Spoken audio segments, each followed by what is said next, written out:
అనుభవమే శాస్త్రము కనుకనే ఈ దిశ మానవుని దశ మార్చగలుగుతున్నది.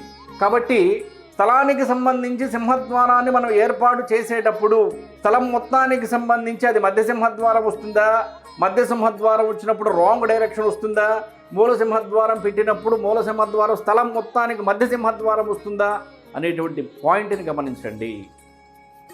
మధ్య సింహద్వారం పెట్టడానికి స్థలం పర్ఫెక్ట్గా దిక్సూచికి ఉందా లేదా అనేటువంటిది కూడా యజమానులు చూసుకోవాల్సినటువంటి అవసరం ఉంది.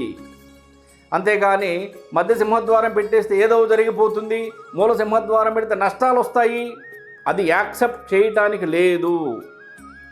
మధ్య సింహద్వారం పెద్ద స్థలాలకు రాంగ్ డైరెక్షన్ అవుతుంది, మూల సింహద్వారం పెద్ద స్థలాలకి మూల సింహద్వారము మధ్య సింహద్వారం అవుతుంది స్థలం మొత్తానికి సంబంధించి. లాజిక్.